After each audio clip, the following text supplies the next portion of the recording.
We continue now at the top of Daf Mem Aleph Amud Beis Meseches Sukkah. This is Sukkah Daf 41b. Gemara here is continuing and saying that Rabbi Yochanan ben Zakkai really holds like the same shita as Rabbi Yehuda when it comes to the fact that when there's no Beis HaMikdash, the entire 16th is also from Chadash because you're not actually bringing the Omer.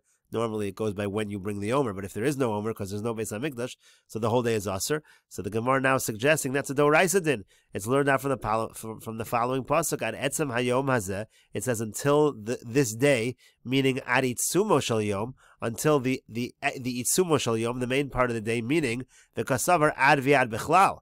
Rabbi Yehuda holds it includes that day, meaning that entire day is also Aser, as Rashi over here says. Kol Hayom Kore Etzem Hayom. The entire day is called Etzem Hayom because Savar Ad Viad Bechlal V'lo Dersh Ad V'lo Ad Bechlal Latiro Be'er Mizrach. He doesn't say it's until this day, meaning that when the day starts, then everything is mutter. No, it means until this day, meaning through the end of the day till the next day. Kilak Omer when there's no Omer. V'achim Mesuk Mikra. Here's what the pasuk means: Ein Omer Ad Etzem Viad Bechlal Yesh Omer Ad Haviyachem. If there's no Omer, it means until Etzem Hayom Hazeh, meaning the entire day is going to be Aser. If there is an Omer, it's until you actually bring the Omer. So the Gemara is suggesting Rabbi Yochanan ben Zakkai also is like this. It's a Doraisa halacha that if there's no Beis HaMikdash, the entire 16th is Aser in Chadash. But the Gemara says, what are you talking about? Omi Savar like Kavase? Is that really true that Rabbi Yochanan ben Zakkai holds like Rabbi Yehuda? V'amiflag Poligala, he most certainly argues. Titanan, because we learned in the Mishnah as follows: Mishachar of Beis HaMikdash, it says from the time the Beis HaMikdash was destroyed, Hiskin Rabbi Yochanan ben Zakkai sheyom henef kulo aser. Rabbi Yochanan ben Zakkai made a takana that the entire day should be aser. Amar lo Rabbi Yehuda. On the contrary, Rabbi Yehuda said back to him, "V'alo min hatoru aser." He said, "No, what are you talking about? It's not a dorab. It's not a dorabban. It's not an institution. It's also on a doraisa level." Dichsiv ad etzem hayom hazeh itzuma shel yom. Like we said before, it says ad etzem hayom hazeh, according to Rabbi Yehuda, ad itzuma shel yom, that entire day is going to be a problem. So the Gemara answers, no, Rabbi Yehuda hu dekatoi. Rabbi Yehuda was making a mistake. Who savar midrabanan kamar? He thought that Rabbi Yochanan ben Zakkai was saying a drabanan, velohi, but that wasn't really the case. Midoraisa kamar. Really, Rabbi Yochanan ben Zakkai was saying a doraisa halacha. But the Gemara still says vahiskin kamar. But the Mishnah says hiskin, which means he instituted, he made a takana that most certainly sounds like a drabanan, not a doraisa.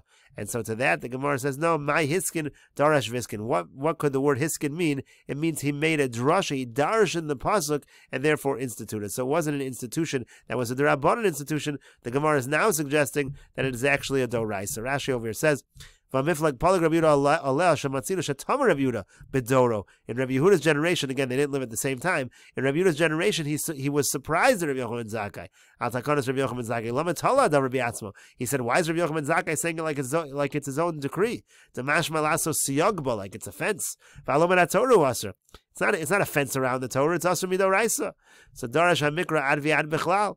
So the answer the Gemara finally gave is no. He darash in the pasuk. It wasn't an institution that he made. He darash in the pasuk that ad viad bechlal. You have to include the 16th in the Yisr. Vehiskin lefisha yeregilim lachol chadash mechatzos elhalim. The idea being they had been used to doing it from chatzos and onward. Keshahaya habayis kayim, when there was a Beis HaMikdash, the assumption was the Omer was brought by chatzos. Ad achshav, until now, that's what they were doing. So therefore, hitzrach lasakin. Therefore, he needed to institute, meaning he needed to remind them of what the halach is in a doraisa level. Now that there's no Beis HaMikdash. And the Gemara continues with the Mishnah, Yom Tov Harishon Shel Chag. Let's say the first day of Sukkot falls out, Shecholios b'Shabbos. Let's say it falls out on Shabbos. So Kala Molichin Es Lulaveyin Lebeis HaKnesses.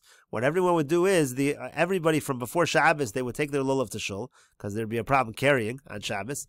And Lamachras, the next day, Mashkim and Uvayin, they would get up and they would come to shul. Kol Echad V'Yachad Makir Shalo. Everybody could recognize which one was his lulav.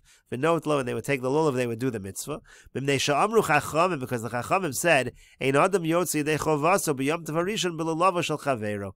A person is not allowed to fulfill the mitzvah of lulav on the first day, borrowing or using the lulav of his friends. So that's why everybody had to recognize which one was theirs and take their own. Now, all the rest of the days of Sukkot, Adam Yotzi Yedei Chovaso B'Lulavo Shel Chaveiro, a person can fulfill the mitzvah using the lulav of his friend, meaning using a borrowed lulav. Rabbi Yossi says, Yom Tov Harishon Shel Chag Shecholios b'Shabbos. Let's say Yom Tov falls out, the first day of Yom Tov of Sukkot falls out on Shabbos. V'shakach, and the person forgets. V'hotzi es halulav l'Rosh Hashanah. He accidentally carries the lulav into Rosh Hashanah. So now the question is he chayiv to bring a carbon for violating Shabbos, for carrying on Shabbos? So Rabbi Yossi says, Potter, he's actually Potter from a carbon, because he took it out with permission, meaning he took it out in order to do a mitzvah. If you're trying to do a mitzvah, and then by mistake you end up violating Shabbos, you don't have to bring a carbon. Rashi over here says, Yom Tov Harishon Da'aminu L'kamon D'docha Mitzvahs Lulav Shabbos B'Yom Tov Harishon Levado. We're going to say later on that the mitzvah of Lulav can be Docha Shabbos only on the first day, meaning on the first day of Yom Tov, so then there's a mitzvah to take the Lulav even if the first day of Yom Tov is Shabbos. Molichan es Lulavein Me'erev Shabbos, they would carry their Lulav from before Shabbos, fine. And then we had Rav Yossi said, Shotzio B'Rashus, since you did it with permission, there's no carbon, meaning B'Rashus mitzvah, meaning he had permission because he's trying to do the mitzvah. Shayatar b'mitzvah, he was busy with the mitzvah. Umechashev v'asuk u'b'mar la'asosa, he's trying to do it quickly. Umitoch chachta v'shakach shu Shabbos, because of that he forgot that it was Shabbos. Because of Rav Yossi tab b'dvar mitzvah v'shagag b'dvar kares patur mikarbon. Rav Yossi holds that if a person makes a mistake while doing a mitzvah, and the mistake is something that's relevant to kares, meaning normally you'd bring a carbon, but in such a situation, since it's a dvar mitzvah, you're patur from carbon. And the Gemara says, Menahani mili, where do we know these words? Meaning, where do we know that a person is not yotze on the first day of Sukkot with a lulav of his friend, the Tanu Rabbanan, as the rabbis taught? Well, it says you're going to take the lulav for yourself. That means to say that each individual has a mitzvah to take the lulav, the arba minim, the lulav and esrog, etc. Lochem, what does it say? It says ulakachtem lochem. What does it mean lochem? Misha lochem. It means it has to be yours. Lahotzi es hashol v'es hagozel. You're not. That comes to exclude a borrowed lulav. Comes to exclude a stolen lulav. Those are not going to be good for the mitzvah. Mikan amru chachamim. From here the chachamim said, Ein adam yotzi dechovasa b'yam tov harishon shel chag. A person is not yotzi the mitzvah on the first day of Sukkot below lavo shel chaveru, with the lulav of his friend. Elam kein nasnu lov matana, unless the person gave it to him as a matana, so he really is the owner. But other than that, it's going to be a problem. It's not going to be considered mishalochem. And the Gemara continues. U'maisim Rabbi Gamliel of Rabbi Yoshua, Rabbi Elazar ben Azariah of Rabbi Akiva. There was a story with Rabbi Gamliel and Rabbi Yoshua and Rabbi Elazar ben Azariah and Rabbi Akiva. Shayubayin b'svina, that they were on a boat. V'lo haya lulav, elo Rabbi Gamliel bilvad. The only one who had a lulav on the boat was Rabbi Gamliel.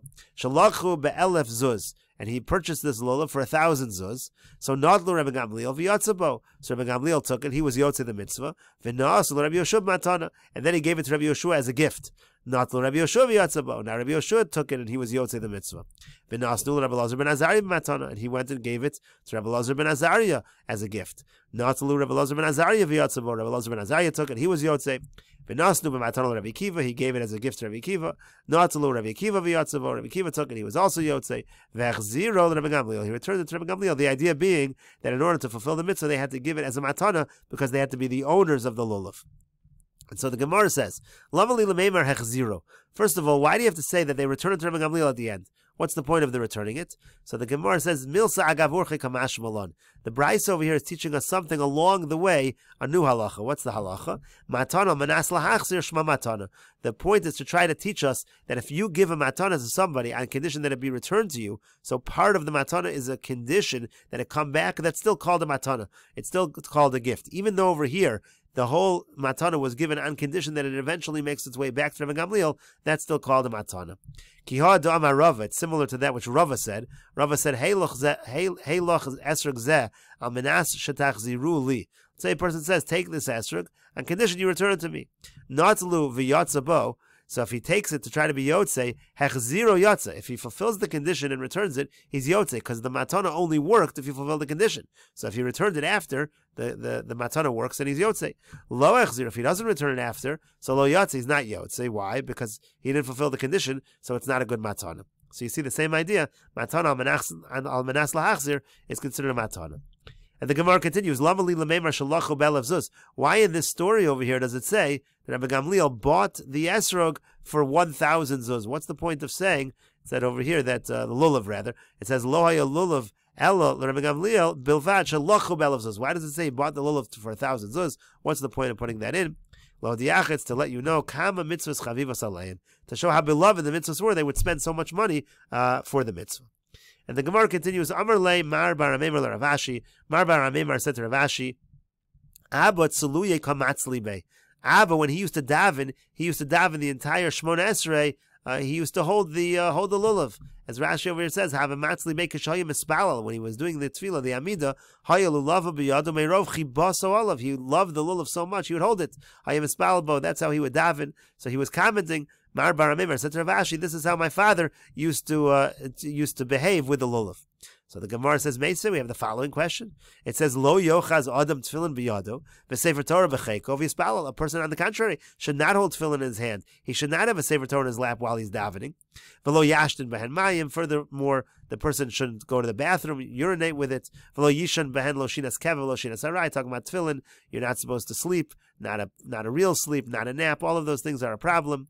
V'yomar Shmuel, and Shmuel said, Sakin u'ka'ara kikor umos.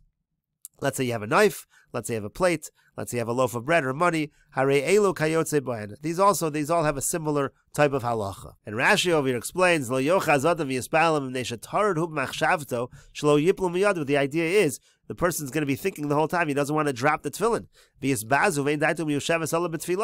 So the person is, that's going to be a disgrace to the tefillin, and he's not, and because he's concentrating on that, he's not going to concentrate on his davening. So lo yishan behen lo shinas kever lo shinas arai. Furthermore, when it comes to tefillin, you shouldn't sleep in them. Same idea, it might fall out of his hand. It says over there earlier, we said that when we're talking about sleeping, we're talking about when it's in his hand. And then we added sakin, then when it comes to a knife, a person should daven holding a knife, it might fall and it might end up in his foot. Uka'ara, malaya, person's holding a plate that's full of food. Umos shalo yispazu, person might be afraid that they're going to drop the money. Vikikar, shem yipol yehei nimas, or you have a loaf of bread. All of these things are things you shouldn't be holding while you're davening. And yet, we just said before that Amar bar Amemar said to Rav Ashi that his father used to daven holding the lulav. So why is that different than all these other examples? And so the Gemara answers, Hasam lav mitzvah ninhu v'taradbu. Over there, the person is not doing a mitzvah, meaning, let's say you're holding tefillin, you're not wearing the tefillin, you're holding the tefillin in your hand. That's not a mitzvah. So therefore, you have a problem that it creates some kind of a distraction. It's not going to be a proper davening.